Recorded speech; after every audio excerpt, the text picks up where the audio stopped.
Graça e paz, amada igreja, somos gratos a Deus por mais esta quarta-feira doutrinária, este culto no lar, não é, em que nós temos a nossa igreja nos dias atuais, e nós louvamos a Deus por essa rica oportunidade que Ele nos concede de mais uma vez aqui estudarmos as suas sagradas escrituras. Lembrando, irmãos, que nós temos estudado as cartas da prisão, ali escritas pelo apóstolo Paulo, quando este estava preso ali na primeira prisão que ele teve em Roma. Então ele escreveu 4 cartas desta primeira prisão em Roma, a carta aos Efésios, Filipenses, Colossenses e Filemon. E a semana passada nós finalizamos a carta aos Efésios e hoje então daremos prosseguimento, irmãos, estudando aqui ou iniciando o estudo acerca da carta aos Filipenses. Irmãos, basicamente a intenção do apóstolo, né, ali a sua principal motivação de escrever estas cartas da prisão para estas igrejas, basicamente se mantém aqui também na carta escrita aos Filipenses. Assim como nós descrevemos, né, ali como motivação para escrever a carta aos Efésios, então Paulo aqui também tinha o receio de que após a sua morte, ele já pensava nisso, né, que talvez ele viesse a morrer naquela prisão ali em Roma, o que nós já bem sabemos que ele morreria sim, mas na sua segunda prisão em Roma, mas mesmo assim já estava bem próximo ali, não é? De fato, do término do seu ministério, do término ali da sua existência aqui neste mundo. Então ele tinha o receio de que após a sua morte, né, as igrejas elas não dessem ali prosseguimento à sua missão,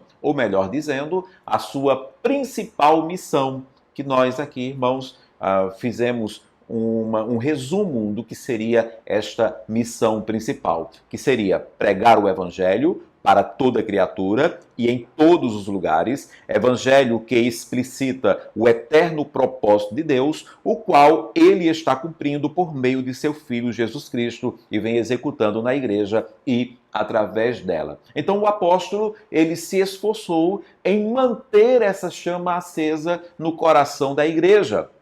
E ele estando preso, ou ele vindo a morrer, a falecer, então que a igreja prosseguisse, que a igreja não parasse. E hoje, então, nós veremos o cabeçalho desta carta. Justamente aqui o início, o capítulo 1, o versículo 1 e o versículo de número 2, que também é conhecido como o prefácio e a saudação. Ok, irmãos? Mas vamos orar ao nosso Deus, clamando para que Ele derrame sobre nós a sua sabedoria e que nós possamos, de fato, sermos edificados pela sua palavra e tenhamos o crescimento que procede do Senhor. Oremos, irmãos. Pai, nós te agradecemos, louvamos o teu nome por esta rica oportunidade que temos de estarmos aqui, Senhor, nos nossos lares, para estudarmos juntos a tua palavra, Senhor. E ensina-nos como tu tens feito, Senhor, nos últimos dias, como foi no estudo da carta aos Efésios, que seja assim com esta epístola também escrita aos Filipenses. Fala conosco, Deus, edifica este corpo de Cristo, edifica a tua igreja, no nome de Jesus. Amém e amém.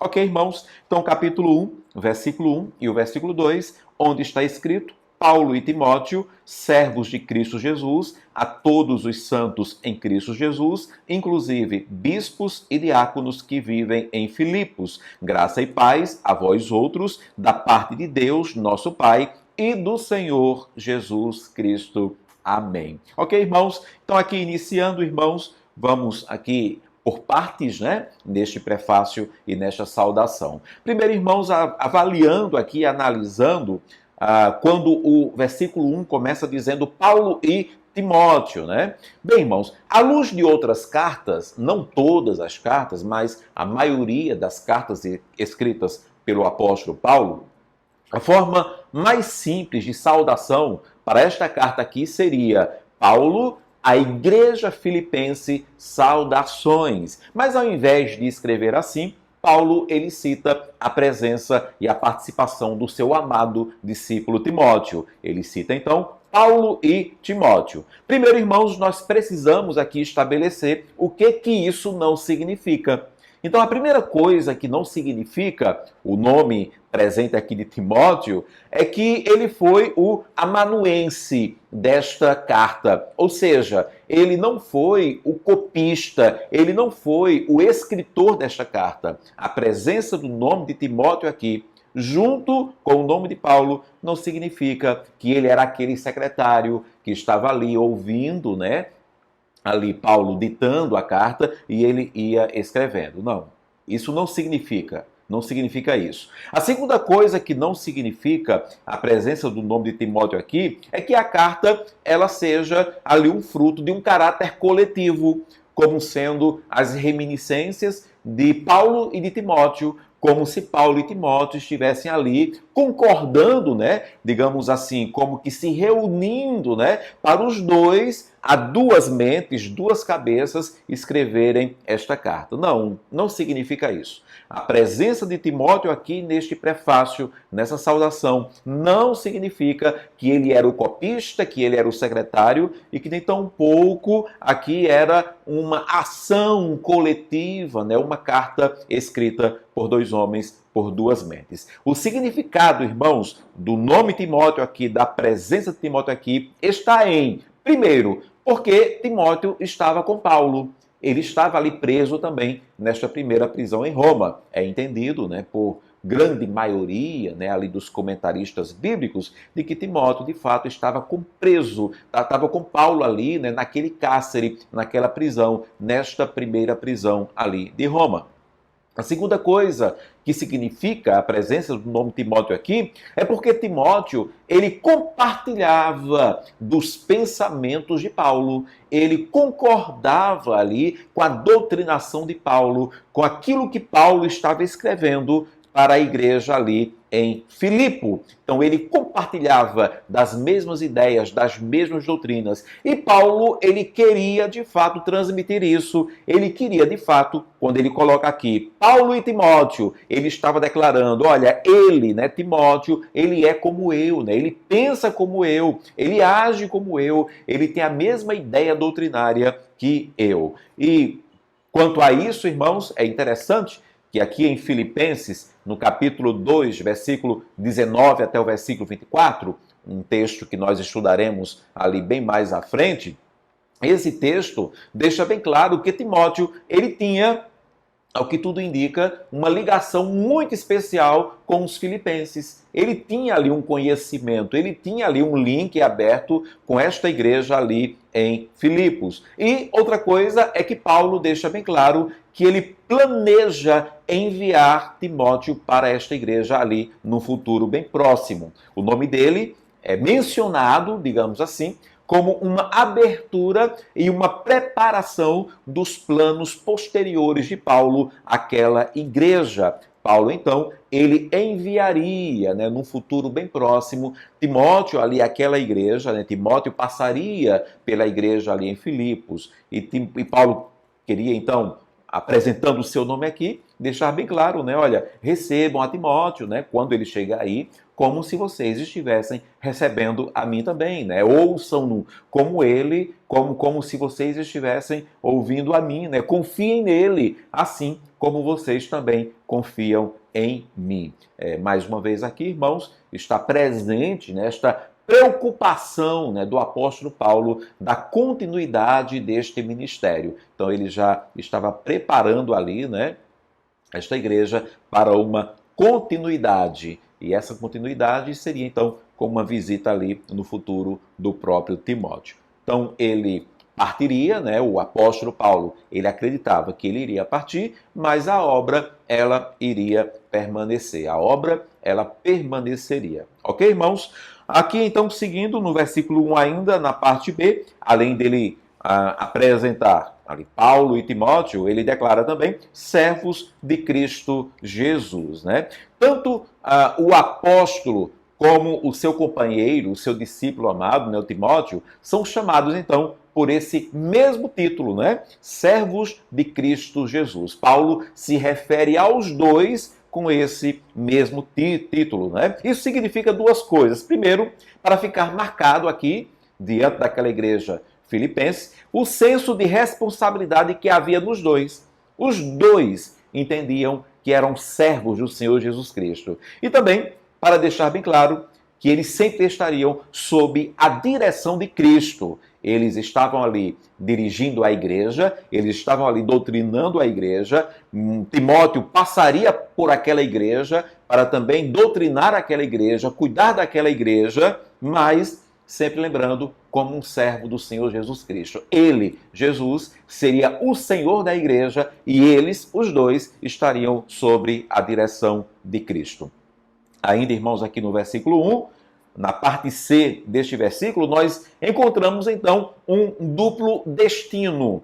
Se Paulo, ele apresenta a carta como enviada por ele e também pelo Timóteo, no destino desta carta, para aqueles que iriam esta carta, ele apresenta um duplo destino. Primeiro, ele descreve a todos os santos em Cristo Jesus. Paulo e Timóteo, servos de Cristo Jesus, a todos os santos em Cristo Jesus. De fato, irmãos, o apóstolo Paulo, ele se apropria do termo usado sempre a Israel, ali no Antigo Testamento, No Antigo Testamento, quando se falava de Israel, apresentava como povo separado por Deus e o povo separado para Deus. Era um povo especial, de acordo ali com o Antigo Testamento. Era um povo diferenciado, era um povo santo. Paulo, então, ele se apropria deste termo usado a Israel no Antigo Testamento e o aplica à igreja aqui nesta carta. Parece até que Paulo, ele deseja conscientizar, ali a igreja do seu lugar como sucessora da sagrada comunidade de Israel. Então, Israel, no Antigo Testamento, era a nação santa, era o povo separado por Deus e para Deus, e agora a igreja seria a sucessora direta de Israel, ali como uma sagrada comunidade que também era separada por Deus e para Deus. No que Pedro, irmãos, o apóstolo, ele vai fazer, então, eco com essa palavra do apóstolo Paulo. Ele vai entender assim como Paulo. Inclusive, ele abre muito mais o leque lá em 1 Pedro, capítulo 2, versículo 9 e o versículo 10. Falando à igreja, Pedro, ele escreveu: vós, porém, sois raça eleita, sacerdócio real, nação santa. Olha aí, tá vendo a mesma nomenclatura que sempre era direcionada a Israel no Antigo Testamento. E ele continua: povo de propriedade exclusiva de Deus, a fim de proclamardes as virtudes daquele que vos chamou das trevas para a sua maravilhosa luz. Vós, sim, ele deixa bem claro, que antes não eres povo, mas agora sois povo de Deus, que não tinhais alcançado misericórdia, mas agora alcançastes misericórdia, ok? Então, o primeiro destino desta carta é para os santos em Cristo Jesus.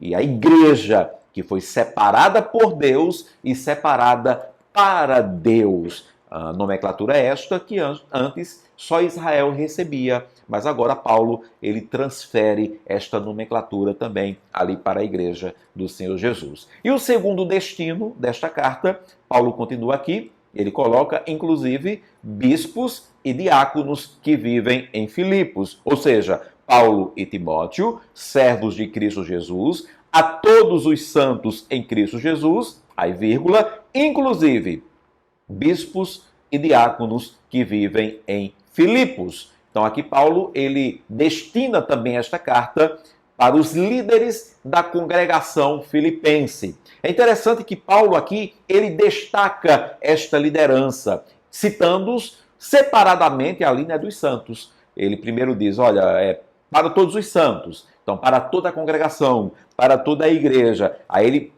ele faz questão de destacar, inclusive, os bispos e diáconos que vivem em Filipos. Então, por que Paulo faz isso? Porque este destaque para a liderança, para os bispos e diáconos. Eu aponto aqui pelo menos duas coisas. A primeira delas, para que fossem de fato diferenciados, para que a própria igreja entendesse que havia sim uma diferença entre o membro da igreja e aqueles que estavam sob a liderança desta igreja, ok? Mas aí vem um segundo ponto, para mim também, para que eles fossem responsabilizados não para que apenas fossem diferenciados, mas para deixar claro, né, que havia também uma maior responsabilidade sobre eles. Então, tudo aquilo que é descrito nesta carta, nessa epístola, vai para os membros, mas como Paulo deixa bem claro, inclusive para os bispos, inclusive ali para os diáconos, inclusive para a liderança desta igreja, para os oficiais desta igreja. Ele está diferenciando, mas ele também está responsabilizando muito mais este grupo seleto ali da igreja. Seguindo aqui então, no versículo 2, ele diz: graça e paz a vós outros, da parte de Deus, nosso Pai, e do Senhor Jesus Cristo. Ok, irmãos, é interessante esta invocação aqui de Paulo de graça, não é? Junto com a paz, né? Graça e paz, juntas, né? Numa única frase. Digamos assim, irmãos, expressão essa que viria a desempenhar um papel central na liturgia paulina, né? A liturgia de Paulo, ali quando ele liturgicamente se direciona à igreja, ele vai usar muito essa ideia de graça e paz juntos. Anteriormente, irmãos, apenas o Shalom Adonai era utilizado ali pela igreja, não é? Então, apenas a paz do Senhor, o Shalom Adonai, né? A paz de Cristo, a paz do Senhor. E o significado, né, de expressar esse desejo de paz, a paz do Senhor, para o seu próximo, para o seu irmão, traz uma ideia ali de desejar uma prosperidade espiritual para a vida, né, deste ser, para a vida deste irmão. Mas há um rico significado na expressão graça e paz. O resultado agora, com a graça e a paz, é o desejo em salvação para o homem integral, tanto do corpo como da alma. O dom de Deus está na integralidade entre graça e entre a paz. E é o que Paulo aqui então deseja para a igreja. Graça e paz. Que haja a prosperidade espiritual na sua vida e que haja também a salvação do Senhor Jesus, da graça, não é? Ali para a sua alma. A graça e paz concernente, de acordo com Paulo, do Deus Pai, daquele que é o Deus Pai, que é gracioso, e do Filho, né, no caso, o Senhor Jesus Cristo. Graça e paz a vós outros, da parte de Deus, nosso Pai, e do Senhor Jesus Cristo. Ok, irmãos. Paulo, então, ele mantém a intenção, né, de fazer a igreja permanecer ativa na sua missão principal. E isso ele vai discorrer, né, por meio desta carta, por meio de ensinamentos, carta esta que também é conhecida como a Carta da Alegria, justamente por ele expressar em alguns momentos aqui, né, esta presença na alegria em si mesmo e a presença da alegria que deveria haver ali na igreja. Durante toda a carta, como foi ali aos Efésios, Paulo ele se esforçará por animar e conduzir os filipenses a isso, né? Que seja assim conosco também, irmãos. Que seja assim conosco também. Que da mesma forma como Paulo ele tentou ali fazer com que os irmãos filipenses eles permanecessem ativos na missão principal da igreja, que esta mesma mensagem possa reverberar também nos nossos corações, nas próximas quartas-feiras, nas quartas-feiras vindouras, e possa de fato, irmãos, nos estimular a permanecermos ativos na missão principal. Que seja assim conosco também. Todos os santos, como Paulo aqui declarou, todos os santos, aqueles separados por Deus e separados para Deus, e todos os líderes, todos os oficiais da igreja, que seja assim conosco também. Que Deus nos abençoe, irmãos, e que a partir da próxima quarta-feira esta carta fale profundamente aos nossos corações. Esteja orando por nós, pregadores da palavra, para que Deus nos dê o discernimento, a sabedoria e também a simplicidade necessária para passarmos a palavra do Senhor, a exposição bíblica da melhor maneira possível. E que haja em nós o crescimento que procede do Senhor. Oremos a Ele.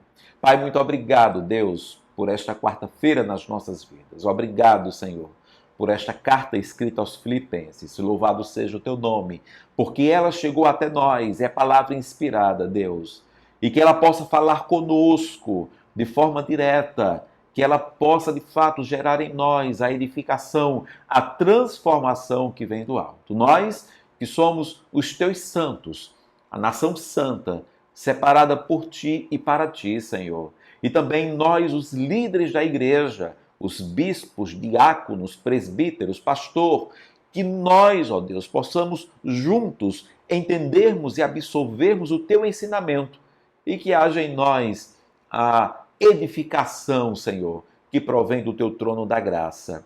Que tu possas utilizar a minha vida, usar também a vida da diaconisa Simone, Deus, da Jane, do Gabriel, do Eric, Deus, que sejamos cheios da tua sabedoria, cheios do teu Espírito Santo, e para que a tua palavra seja transmitida assim como tu queres. Muito obrigado, Deus, por esta rica oportunidade. Nós louvamos a ti, no nome de Jesus. Amém e amém. Que Deus nos abençoe, irmãos, e até a próxima quarta-feira, se Deus assim permitir. Paz, irmãos, ou graça e paz.